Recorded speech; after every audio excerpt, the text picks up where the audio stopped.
ating tatalakay ngayon ay patungkol sa isang empleyadong nagngangalang Lilian Sio. Si Sio ay matagal nang humihindihan sa Heritage Hotel Manila bilang isang service agent. Siya ay nagpagbigay ng inumin at pagkain sa mga bisita. Sa kabila ng kanyang matagal na paninilbihan, ay hindi maiiwasan ang hindi pagkakaunawaan sa pagitan niya at ng mga bisitang kanyang pinagsisilbihan.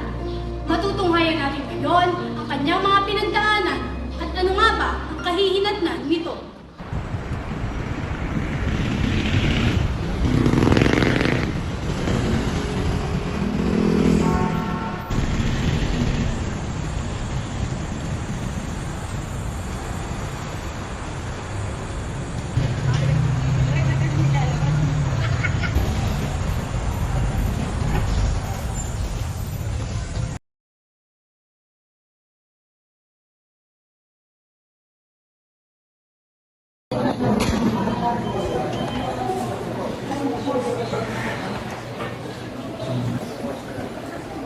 Good morning, ma'am.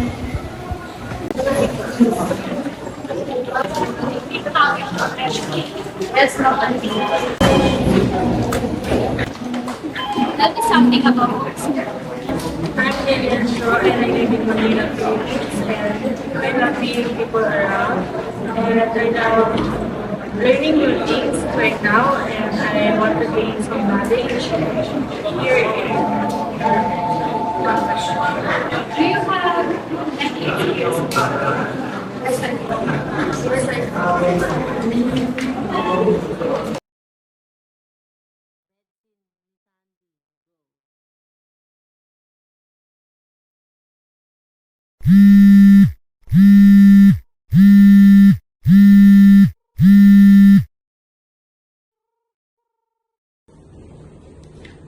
Hello, this is Lilian Shaw. How may I help you?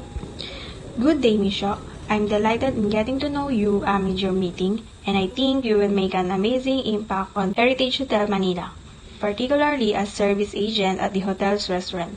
And your funny identity truly made you the best candidate. Maraming salamat po. Papatunayan ko po sa inyo na hindi po kayo nagkamaling pinili niyo ako.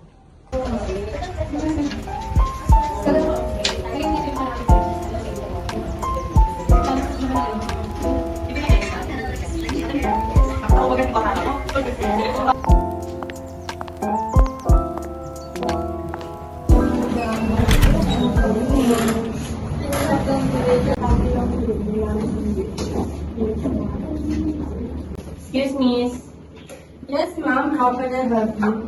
I want to order some drinks and snacks. Do you have your menu? Here's the menu. Siguro sa cold brew coffee na lang. Please give me one drinks. Okay, ma'am. May I repeat your order? One cold brew coffee, Dennis. Can I have your player tracking system, ma'am? What's that? You need this po to process your order po. And while having this PTS card, you can earn some points po so that you can purchase your food and drinks po. Paano magkaroon nun? Baka pwede yan pakakisuyo. Baka pwede mo naman ako ikuha ng PTS. Hindi ako pwedeng kumuha sa slot machine basement area eh. Hindi ba talaga pwede? Sige, tatanong ko. Excuse me, sir. Meron pong customer na gusto umorder ng walang PTS card. Ano po magandang gawin doon, sir? Hindi pwede. Pero nagagalit na si ma'am, sir. May slot machine supervisor ba sa area mo na pwedeng mag-approve ng order niya? Pupunta ba ako sa SM main area kung merong supervisor doon sa HBC? Sige. Pagbigyan mo ng request ni ma'am. Excuse me. Sino pwedeng makausap? Gusto ko sanang magbigay ng feedback. Okay po, tatawagin ko lang po yung slot machine host. Thank you.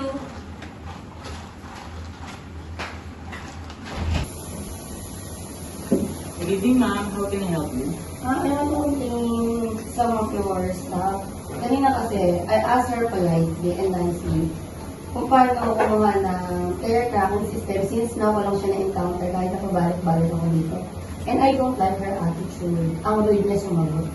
Thank you ma'am for your concern. And don't worry, lahat po ng feedback mo ay makakarating po sa taas. Sorry for inconvenience po. Okay, thank you.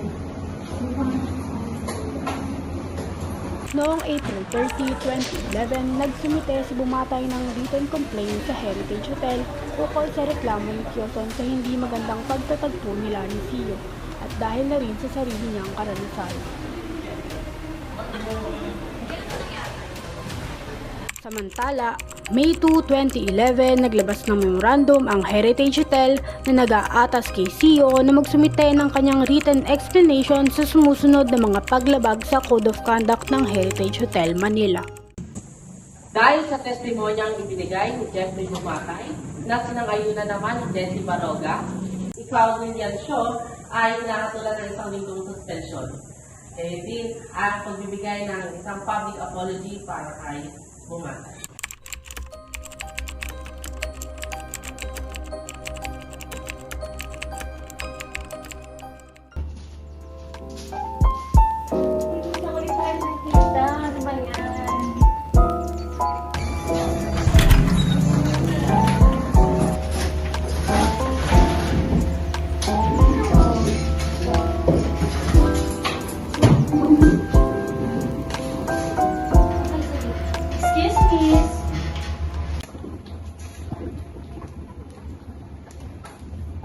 Good evening, ma'am. How can I help you? We like to order some foods. Can I see the menu? Here's the menu, ma'am. Gusto mo? Ito sa'yo. Okay, ganyan na lang din sa akin. We like to order some fruit labong. Okay, ma'am. Noted. Just please wait for a while po. Thank you. Wait lang dyan ba? Restroom lang ako. Ma'am.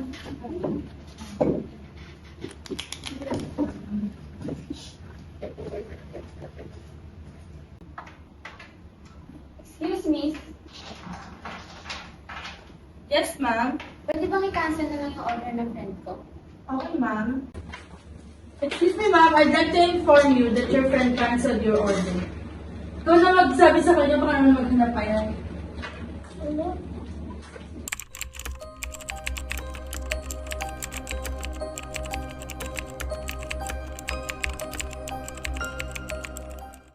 Excuse me.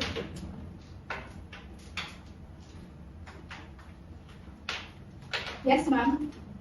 May I know sino yung manager mo dito? Gusto ko nang kausapin. Sige po, wait for a while. Ma'am, may gusto po kong mausap sa inyo. Sino? Yung customer. Yes, ma'am. Gusto ko lang sana mag-complain about one of your staff. Hindi kasi namin nagustuhan yung attitude niya. In-approach naman namin siya ng maayos, pero hindi namin nagustuhan yung attitude. Sorry for that, ma'am.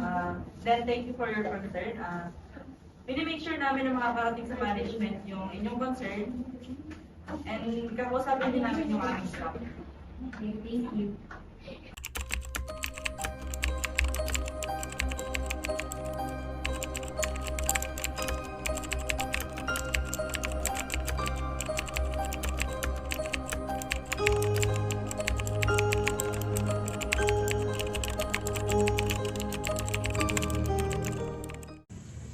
Ako po ay narito sa kabila ng aking dedikasyon, pagbibigay ng tapat na serbisyo. Ako po ay hindi binigyan ng patas na karapatan at dahil sa suspension na ipinigay sa akin ng Heritage Hotel. Ito po ay isang malinaw na pang-aabuso ng management gamit ang kanilang kapangyarihan. If wala kaming nakikitang dahilan upang baliktarin ang desisyon ng labor arbiter. Ang suspension mo ay legal at batay sa nakalap naming ebidensya. Sa huli, sa pagsisiyasat ng Korte Suprema sa mga desisyon, pleading at record ng kaso, natagpuan nila na hindi nagpapakita ng matinding pang-aabuso sa pagpapasya sa bahagi ng NLRC dahil ang desisyon nito ay batay sa matibay na ebidensya kung kaya't ang suspensyon kay CEO ay legal. Magsilbi nawa itong aral para sa karamihan. Dito na nagtatapos ang ating kwento para sa araw na ito. Salamat sa inyong panonood. Magkita-kita tayo muli. Ako si Mika Garcia at ito ang Juris Viewpoint.